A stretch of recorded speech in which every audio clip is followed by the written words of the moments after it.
एक खूबसूरत गांव, लेकिन इस गांव में छिपे थे कुछ ऐसे भयानक रहस्य जिन्होंने उस सदी में निवास करने वाले साहसी लोगों के दिल में भी एक खौफ पैदा कर रखा था।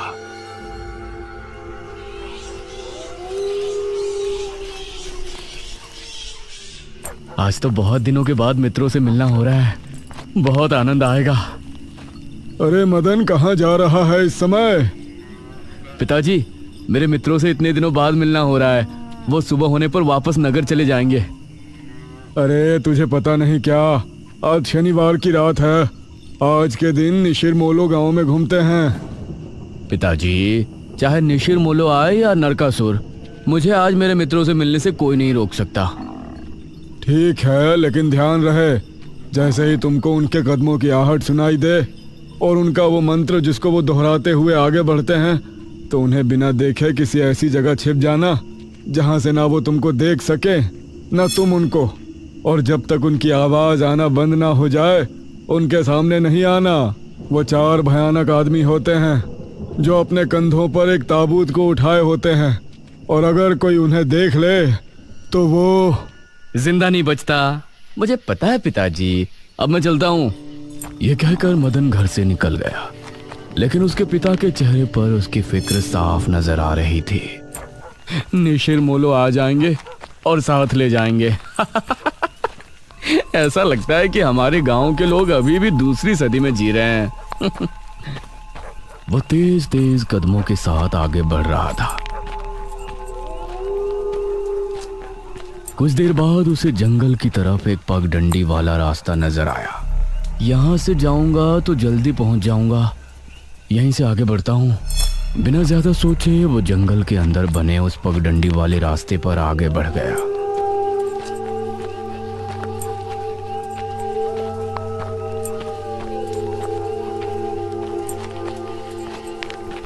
आज तो बहुत मजा आने वाला है, मिलकर खूब मदिरा पान भी करेंगे। तभी उसे भारी कदमों की आहटों के साथ कुछ आवाजें सुनाई देने लगी। इन आहटों और आवाजों को सुनकर वो एकदम से चौंक पड़ा और उसकी आंखें डर से बड़ी हो गईं।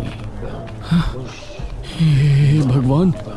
वो जल्दी से झाड़ियों की तरफ भागा और उनमें छिपकर बैठ गया। वो झाड़ियों की ऊंट में बैठा लंबी लंबी सांस ले रहा था। वो आवाजें अब और ज्यादा साफ होने लगी थी। उसे यकीन था कि अब वो लोग उसके करीब ही आ रहे हैं। उसने धीरे धीरे छिपकर अपनी एक आंख से उनको देखा और वो हैरान रह गया।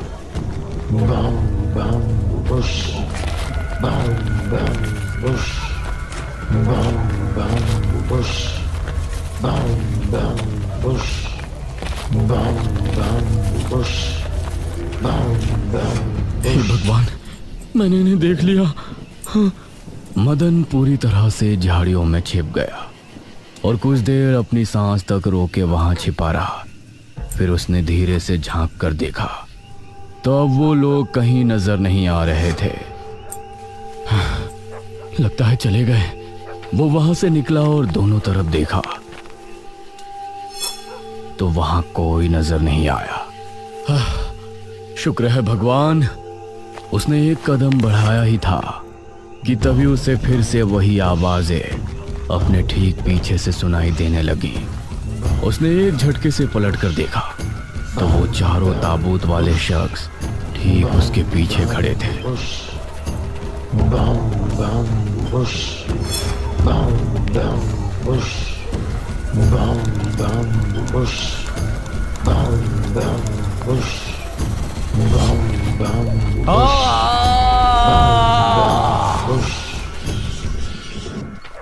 इस तरफ जब देर रात भी मदन वापस नहीं लौटा तो उसके पिता को उसकी चिंता होने लगी। उसने गांव के एक आदमी विपुल को साथ लिया और जंगल की तरफ रवाना हुआ।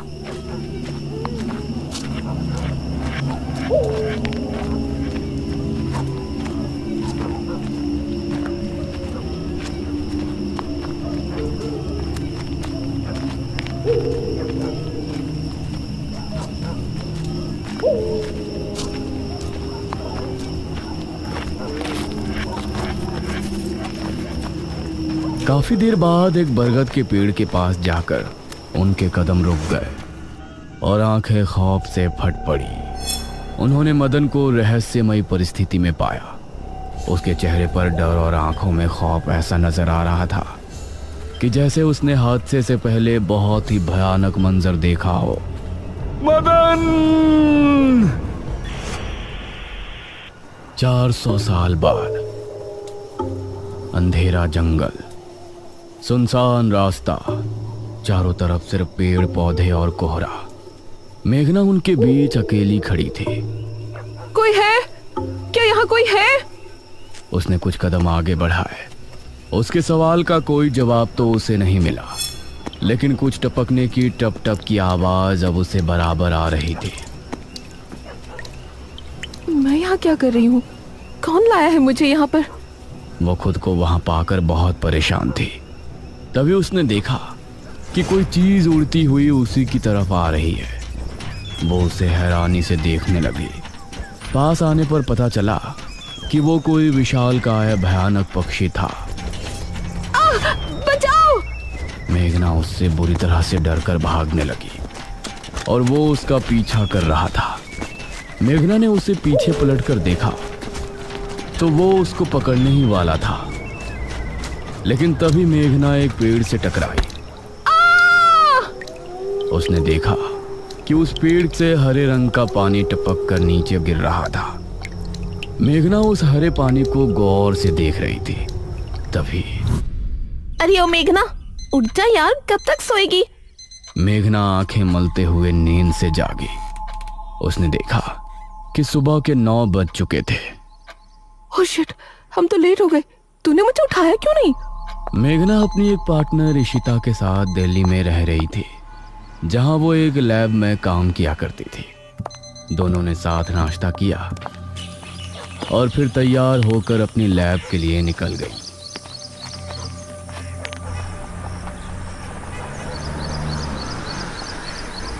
तेरा ऑमलेट खा खा कर मेरा पेट खराब हो चुका है। रोजाना कच्चा ही बनाकर दे देती है। शुक्र मना कि कच्चा भी खाने को मिल तो रहा है। तेरे भरोसे रहेंगे तो वो भी नहीं मिलने वाला। सोकर ही 9 बजे उठती है।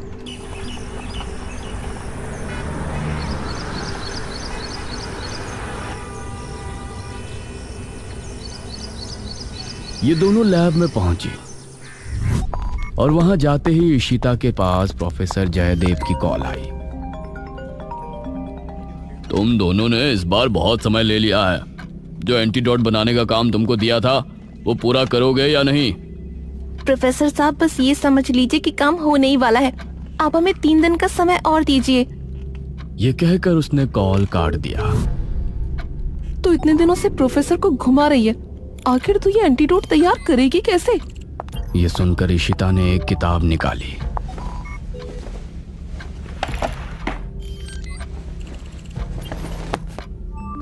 यार देख ये किताब, इसमें बहुत से ऐसे लिक्विड के बारे में लिखा है जिनकी कहानी पुरानी दंत कथाओं और लोक कथाओं से जुड़ी है। तो तू कहना क्या चाहती है? मुझे इस किताब में बहुत ही अनोखे लिक्विड के बारे में पता चला है, जिसे मृत्युंजय अमृत कहते हैं। हम उस लिक्विड का टेस्ट करेंगे और अगर वो हमारे काम का निकला तो उसे यूज भी कर सकते हैं। मृत्युंजय अमृत? देख, मैं तेरे साथ कहीं नहीं जाने वाली हूँ। ये सब बातें बकवास होती हैं। अरे देख तो सही, इस पेड़ से हर पूर्णमासी की रात ये हरा लिक्विड टपकता है। तभी मेघना ने देखा कि उस पन्ने पर किसी मृत्युंजय अमृत के बारे में लिखा था और उसमें ठीक वही पेड़ दिखाया गया था जो मेघना रोजाना अपने सपने में देखा करती थी। मतलब उस हरे पानी की बात ही इस किताब में लिखी थी। हे भगवान, क्यों हिला डाला ना, है ना इंटरेस्टिंग? मेघना ने कुछ सोचा और फिर जवाब दिया, हाँ तो हम दोनों कल ही बीरमपुर गांव के लिए निकलते हैं।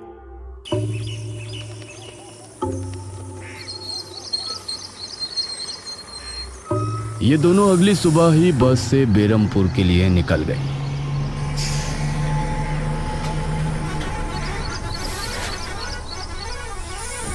वैसे एक बात बता, तू मेरे साथ वहां जाने के लिए एक ही बार में कैसे राजी हो गई?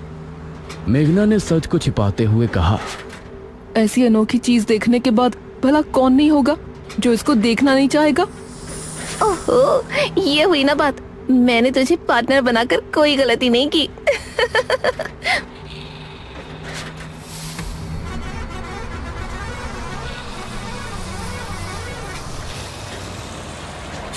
ये दोनों 5 घंटे के सफर के बाद एक जगह उतरी।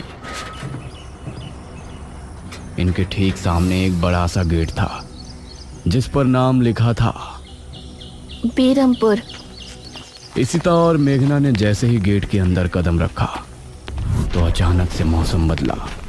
सूरज मानो बादलों के पीछे छिप गया और एक हवा अपने साथ आंधी ले आई। अरे वाह, गांव का मौसम तो बहुत ठंडा है। इधर गांव के लोग भी अचानक बदलते मौसम को देखकर हैरान रह गए। अरे ये क्या, अभी तक तो काफी गर्मी थी, ये अचानक आंधी कहां से आ गई? मुखिया जी, लगता है बारिश भी जरूर आएगी। इधर मेघना और इशिता दोनों ही गांव की तरफ बढ़ रही थी। यार, ये गांव के लोग ठीक तो होंगे ना? गांव के लोग तो ठीक ही होते हैं, अजीब तो हम शहर वाले होते हैं। ये बात तो तूने बिल्कुल पते की कही। इशिता और मेघना दोनों गांव के चौक पर पहुंची। वहां एक कुआं भी था और वहीं मुखिया भी 2 आदमियों के साथ खड़ा था। अरे बच्चियों, तुम दोनों कौन हो? अब नमस्ते जी, मेरा नाम इशिता है और ये है मेरी दोस्त मेघना। अच्छा बेटा, वैसे हमारे गांव में किस वजह से आना हुआ? वो असल में वो अंकल, हम लोगों को अपनी स्टडी के लिए 5 गांवों के बारे में लिखना है, इसलिए हम लोग यहाँ आए हैं। इसके बाद और 4 गांवों में जाएंगे। ओह अच्छा, फिर तो ठीक है बच्चों, हम तुम्हारी जितनी हो सके उतनी मदद करेंगे। जी अंकल, क्या हमें यहाँ कुछ दिन के लिए रहने के लिए कोई घर मिलेगा किराए पर? अरे बच्चों, तुमको किराए की घर की क्या जरूरत है? तुम दोनों जब तक चाहो मेरे ही घर में रह सकती हो। ठकुराइन वैसे भी लड़कियों से बहुत प्यार करती है। जी शुक्रिया अंकल।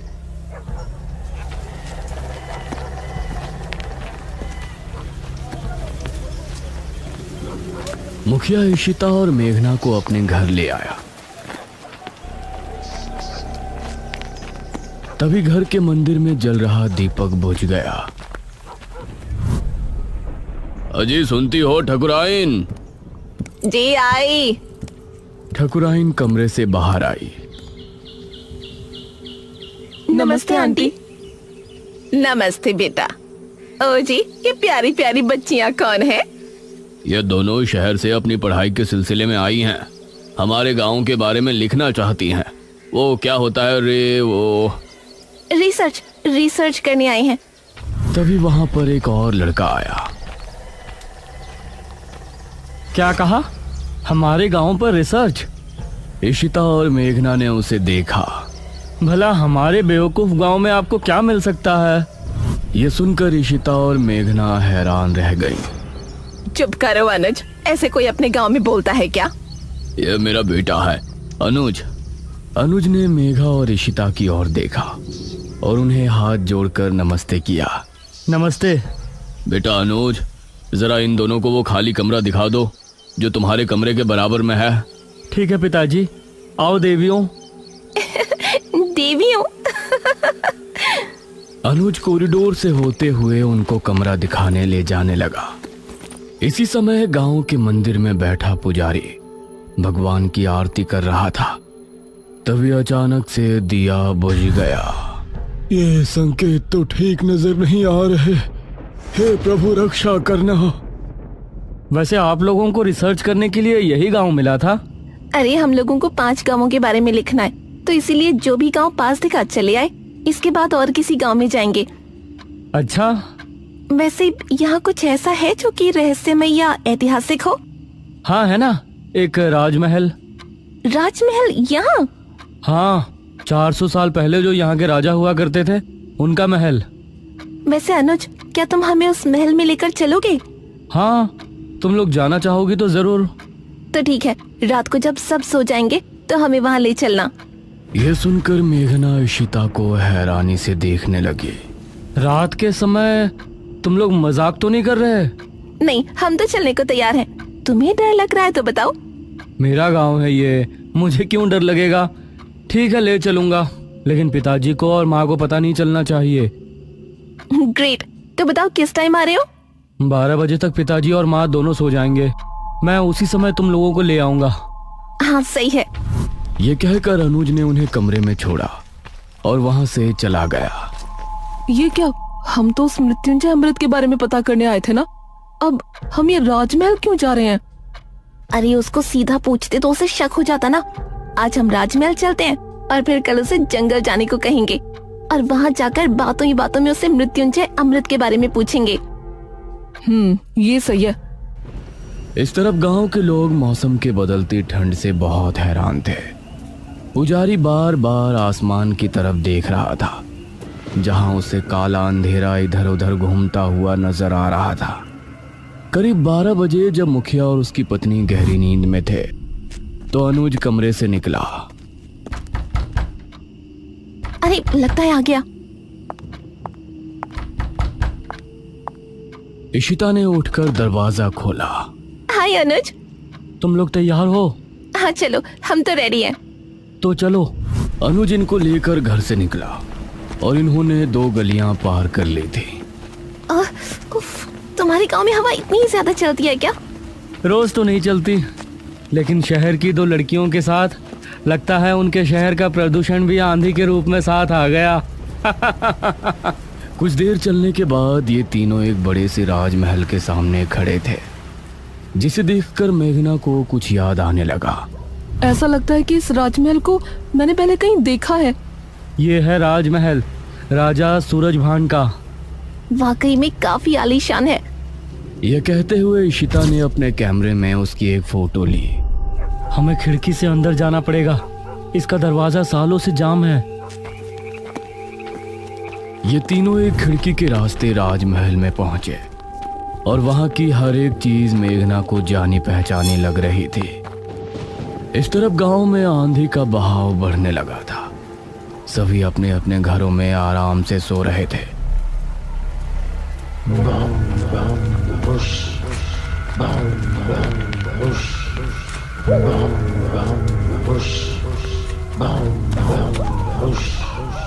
अरे ये आवाज तो निशिरमोलो। गांव के सभी लोगों के दिलों में खौफ उतर आया। उसी समय मुखिया के कमरे में गांव का पुजारी हड़बड़ाता हुआ पहुंचा। मुखिया जी उठिए। मुखिया चौंकता हुआ नींद से जागा। क्या हुआ पुजारी जी, इतनी रात में आप? गांव में निशीर मोलो की आवाज गूंज रही है, सब बहुत डरे हुए हैं। पुजारी जी, ये कैसे हो सकता है? निशीर मोलो यहाँ कैसे आ सकते हैं? वो तो कई सालों पहले सो गए थे। जरूर कुछ ऐसा हुआ है जिससे वो जाग उठे थे। हमारा मन बहुत विचलित हो रहा है। गांव के सभी लोग अपने अपने घरों में जाग चुके थे और डरे बैठे थे। यह आवाज सभी के दिलों में खौफ पैदा कर रही थी। मेघना, इशिता और अनुज तीनों इस बात से बेखबर राजमहल में घूम रहे थे। ये कैसी आवाज है? हाँ, मैंने भी सुनी। ऐसा लग रहा था कि कोई सिपाही भारी जूतों के साथ गलियारे में चहलकदमी कर रहा है, लेकिन दूर दूर तक कोई नजर नहीं आ रहा था। उसी समय गांव के 2 आदमी संपत और कप्ता जंगल की सरहद पर बैठे हुए जुआ खेल रहे थे। अरे संपत यार, चल घर चलते हैं, अब बहुत समय हो गया। ओहो, अब तू हार रहा है तो घर चलते हैं। अरे चुपचाप पूरी बाजी खेल, इससे पहले तो मैं तुझे जाने नहीं दूंगा। हाँ। यह सुनकर कप्ता फिर से उसके साथ पत्ते बांटने लगा। उन दोनों को यह आवाज सुनाई दी। तेज आंधी की हवाओं में उनकी आंखें बहुत मुश्किल से खुल रही थी। उन दोनों ने देखा कि सामने से 4 आदमी अपने कंधों पर एक ताबूत उठाए मंत्र पढ़ते हुए चले आ रहे हैं। संपत और कप्ता इससे पहले कुछ करते, वो चारों आकर उनके सामने रुक गए। हवा का रुख थोड़ा कम हुआ। वो चारों अपनी लाल चमकती आंखों से संपत और कप्ता को घूर रहे थे। इधर इशिता, मेघना और अनुज को एक दरवाजा खुलने की तेज आवाज सुनाई दी और वो चौंक पड़े। न जाने उस दरवाजे से कौन निकला, जिसको देखकर ये तीनों चौंक पड़े।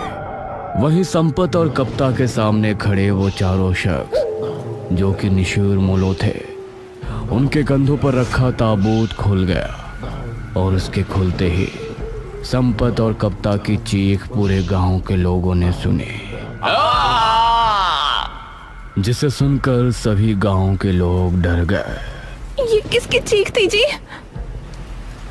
निशिर मोलो, ये चीख किसी अनहोनी की संकेत थी। निशिर मोलो आखिर कौन है? क्या है मृत्युंजय अमृत? और क्या संबंध है मेघना का इन सब से? इन सभी सवालों के जवाब जानने के लिए हमारे साथ जुड़े रहिए।